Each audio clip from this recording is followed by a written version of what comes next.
Salut à tous, bienvenue pour ce débriefing F1 Grand Prix du Japon, avec un petit peu de retard, mais il a fallu que Jean-Luc revienne parmi nous. Il faut bien que je travaille. Ah oui, il faut bien de temps en temps. On ne fait pas que s'amuser avec la Formule 1. Exactement. Donc voilà, enfin, les raisons pour lesquelles on vous offre ce débriefing aujourd'hui. Retour sur un Grand Prix du Japon. On reviendra également sur vos questions, parce que j'ai quelques questions qui sont passées par Twitter. Merci à Youssef Ouja, à Lisha74 par exemple, ou à Steph The Fly, voilà, pour leurs petites questions qui correspondent un petit peu, ou en gros, aux questions que nous allons poser à Jean-Luc aujourd'hui sur ce Grand Prix du Japon. La première, tiens, est-ce que Mark Webber aurait pu gagner ce Grand Prix du Japon, Jean-Luc? Puisqu'on fait référence à sa stratégie qui a été à 3 arrêts au lieu de 2. Est-ce qu'il avait le droit surtout? Alors, moi, je pense qu'il avait le droit. Alors là, c'est un sentiment personnel. Évidemment, il faudrait être chez Red Bull pour le savoir véritablement et dans la tête de Christian Horner. Moi, je pense qu'il avait le droit. Très sincèrement, je pense qu'on a décidé chez Red Bull, parce qu'on était confiant, mais pas certain du coup, de ne pas mettre tous ses œufs dans le même panier. Alors après, est-ce qu'il aurait fallu, en l'occurrence, que ce soit plutôt Vettel qui parte sur 3 arrêts et plutôt Webber sur 2, je ne sais pas. Mais il a bien fallu, en fonction de la manière dont également les performances se dégradaient ou ne se dégradaient pas par rapport aux pilotes en piste, on a opté pour passer sur 3 arrêts du côté de Webber et rester sur 2 du côté de Vettel. Moi, je pense qu'il pouvait gagner. Pour répondre à la question très, très brutalement, oui. Je pense qu'il avait l'autorisation de gagner. Il a eu l'autorisation de faire la pole, j'allais dire, et puis on connaît Webber.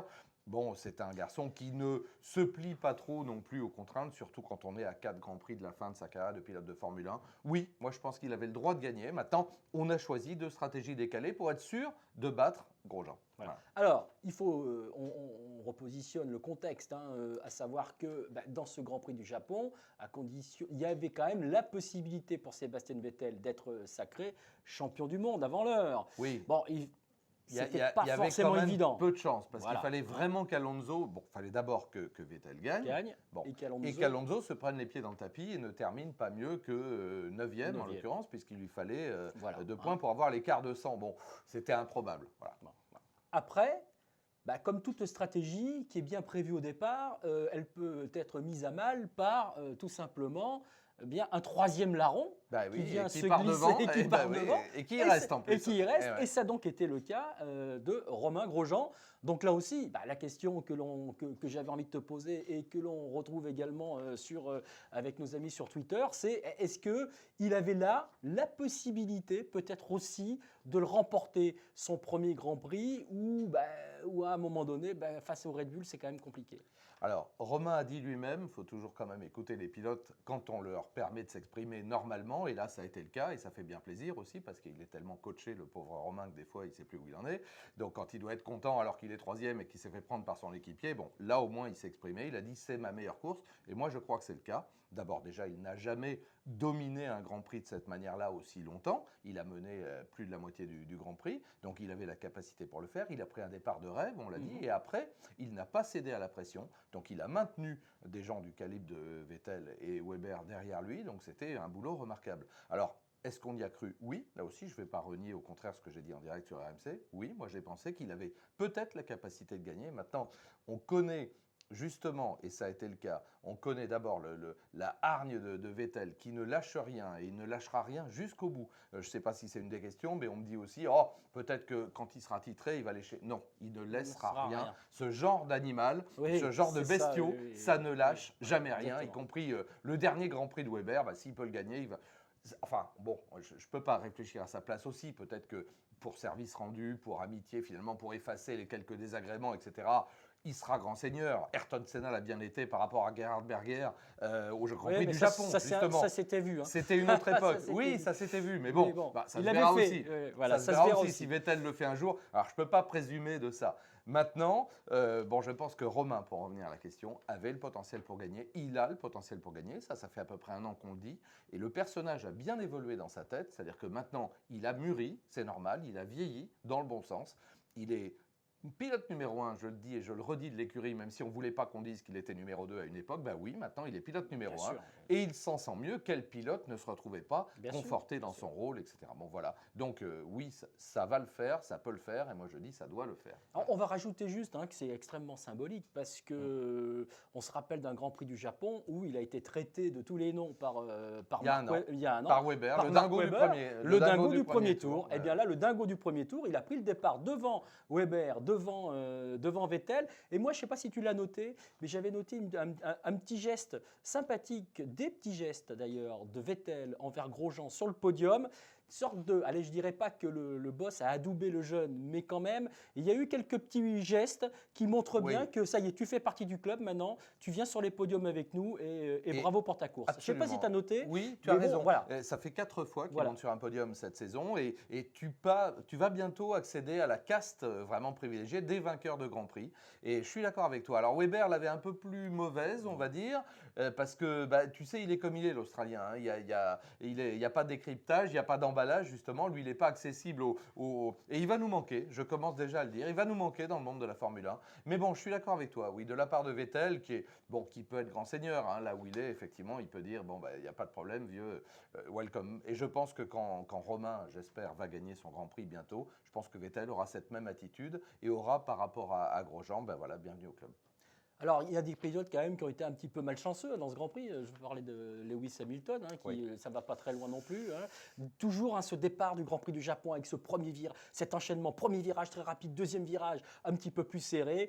C'est un juge de paix aussi. Ce départ de Grand Prix du Japon, il s'y passe souvent quelque chose. Jules Bianchi aussi en a été un petit peu la victime également. Alors il y a après, eu quand même quelques sacrées victimes. Oui, Voilà, oui. Comme tu dis très justement, il y en a beaucoup. Bon, la plus célèbre, là aussi, ça nous remonte dans le temps. Évidemment, c'était Prost Senna, avec un Senna qu'il a avoué courageusement, ça, moi il je l'a dis fait un an exprès, après, oui. en disant oui, je l'ai Bien sorti, sûr. parce que lui m'avait tendu un piège qui n'a jamais été avoué par Alain Prost, d'ailleurs, évidemment, un an avant, à l'amorce de la chicane, et on le sait très bien. Il m'a tendu un piège, c'est comme ça qu'il a été champion du monde, et moi je savais que si. Bon voilà. Donc c'est vrai, pour revenir plus généralement au fait que c'est un virage qui est très rapide, à son amorce, qui va en se resserrant et en se refermant. Donc il est facile, même pour des pilotes du calibre de ceux-là, de se faire piéger avec des pneumatiques froids, etc.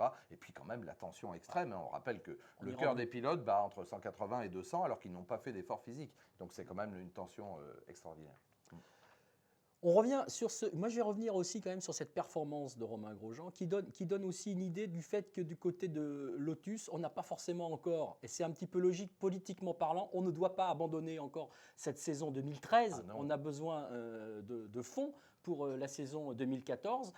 Donc, on continue de travailler sans doute sur cette voiture 2013. Le retour également de Kimi Raikkonen, partie 9e, le prouve comme également. Toujours, en course, et à l'inverse, j'oserais dire du côté de chez Ferrari, comme souvent, depuis quelques années, ça y est, on a rangé le programme 2013 et puis on travaille déjà sur le 2014, d'où les difficultés quand même d'Alonso, 4e seulement, on pourrait dire. C'est une grosse déception. Alors, dans l'ordre de tes questions, effectivement, du côté de Lotus Renault, déjà, on a la version rallongée. Et sur un circuit comme Suzuka, un empattement rallongé de 10 cm, je pense qu'effectivement, c'est un bel avantage. Du côté avant, puisqu'on sait qu'à l'arrière, c'est beaucoup plus compliqué à faire.